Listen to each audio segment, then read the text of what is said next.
Welcome back to my channel. So 2019 already looking like it's going to be a very exciting year for movies. That's what we're talking about today on Boys on Film. So, Raj. Yes. Movies. Yes. Of 2019. God, there's so many coming out this year. Yeah. So many. I think we're spoilt for choice, aren't we? I know. We have a couple screenings next week, actually. Well, I'm very excited. I know you're very excited too for the new Jordan Peele movie. Yeah. Us? Yeah. I keep getting confused and say them. No, it's us. Did you love Get Out? I loved Get Out. So I actually hopefully, fingers crossed, get to see Us in March because it's the opening film of South by Southwest this year. So. And it stars Elizabeth Moss, yes, who we love. I was surprised to see her in this. I know she's done stuff that's darker, Top of the Lake and, of course, you know, The Handmaid's Tale. Yeah. But for a really commercial horror movie, I was quite surprised to see her in this. Yeah, well, she'd be stupid not to take this role because Jordan Peele is so hot right now. Yeah. We've got Pet Sematary. Oh yeah, what do you think of the trailer? I saw the trailer and the trailer looks a bit... I think the trailer looks better than the trailer for Us, actually. I think Us looked a little bit cringe. Okay. I might change my opinion, obviously, when I see the film.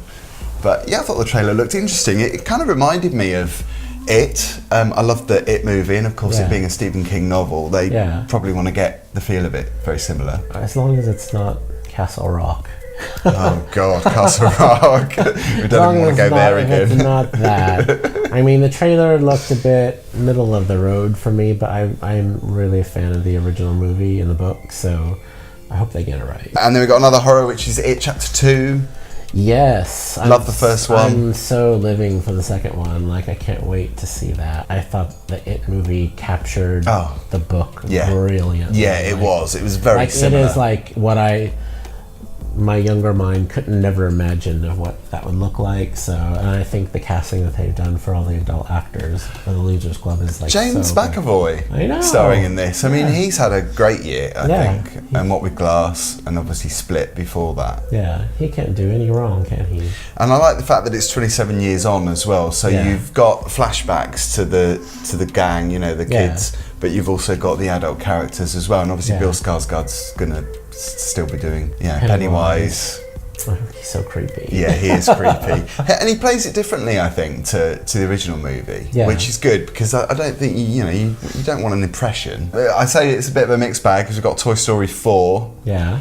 Talking of trilogies and trilogies that work, obviously you've got The Godfather's, the obvious choice, but Toy Story 1, 2 and 3, just superb. I still think it's funny that you're an animation fan. Like, well, good animation. Yeah. Pixar, Disney. I just like it. That mind blows me that you watch animation. Really?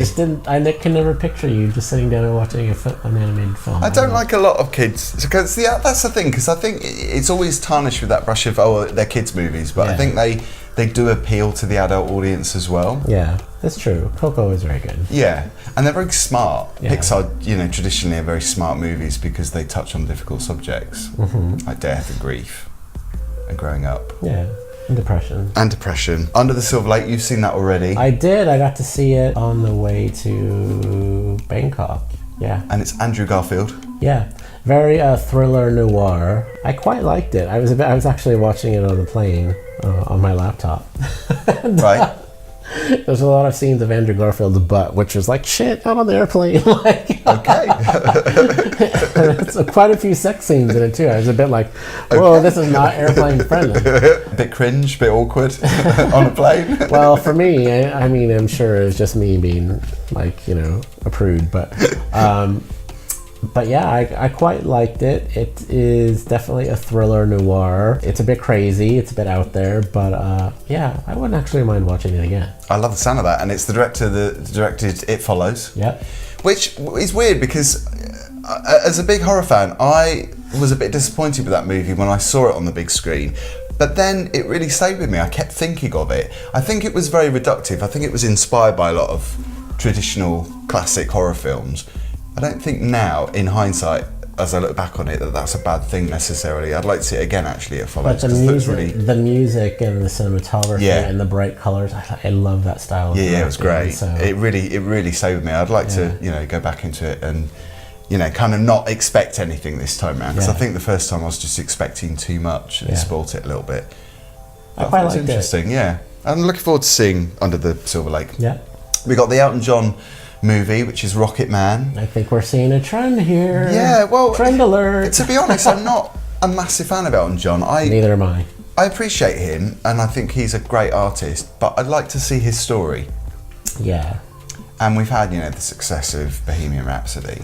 Yeah, to be honest, I'm not terribly excited about ROCKETMAN. I mean, we have A Star Is Born, we had Bohemian Rhapsody, but I just always thought of Elton John as being a diva, and do I really want to watch a movie about a diva? Oh, I want to watch a movie about a diva. Yeah, I want to see all those tantrums. But, then he's done so much with, AIDS and Princess Diana, and, he's a living legend. I'll probably see it. I'm just not that excited about it. It's going to be interesting to see how much they do include in this, because obviously, like you mentioned, all that charity work and the personal stuff. Is it just going to be about his music? Because obviously they've got to touch on that. Yeah. But I'm wondering if it's going to be like Bohemian Rhapsody, a little bit glossed over. Because I'm not saying that's a bad thing, Bohemian Rhapsody, but obviously you can only include so much in a 2-hour movie. Yeah, but I will tell you this, Phil. Bohemian Rhapsody is not glossed over, if you ask me. They deal with some shit in that film. Stuff that I think most mainstream Hollywood movies would probably gloss over. Is it a 12 certificate? 15?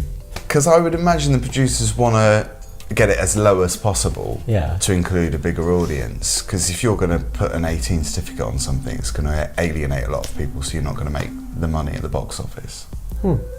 I wonder if they're going to do that with this Elton John movie. Do ratings even matter these days? So there's a lot of stuff out. I'm very excited about this year. Yeah, on the superhero front, there's a lot of Marvel movies coming out this year. I won't name them all. Have I got to catch up with all of these? Just don't bother. I'm so glad you gave me the permission to just scoot over those. I'm very excited about the 2 DC movies coming out, which is Shazam and the Joker origin movie. I was expecting you to do it Shazam! RuPaul's Drag Race. Well, it's Shazam. It's Shazam, the story about Billy Batson, who inherits his superpowers from a god. And DC sort of made it as a play on the movie Big, which remember we saw in the rooftop cinema. Yeah. So, however... Well, part of it. Yeah. It was so cold. Well, I've seen it a million times, but Phil still needs to watch the second half. I do. But I just saw a trailer for a movie coming out called Little, which is also another play on Big. Okay. Where, powerful woman CEO gets trapped in the body of a little girl, and she needs to run a company as this little girl, so... That sounds a bit Black Mirror. Could be, but it's very hilarious. Well, at least the trailer is very hilarious. So a few movies coming out with the theme of Big, from the 80s, so that's quite cool. Big is in. Big is in. Well, the 80s are in. Yeah. So... The 80s are always in, though. Yeah. That's the best generation ever. Yeah, we never get tired of the 80s. I mean, it's our generation, really, isn't it? Growing up. Totally. Best music, the best fashion. The 80s has always sniffed that a little bit for fashion, but so memorable. Absolutely. We should be wearing our fluorescent fingerless gloves when doing this video. Not camp at all, honestly. So yeah, lots to look forward to. Is there anything that you're particularly looking forward to, both in the movies and also on the screen, small screen? Who knows? Poppy Chulo might come out this year. Well, yeah, there you go. No trailer still. We're still waiting for that. We have reviewed that, by the way, if you want to check out the link to the video above. And as always, if you have enjoyed this, don't forget to give us a thumbs up and subscribe, and we'll be back for another review soon. Ciao.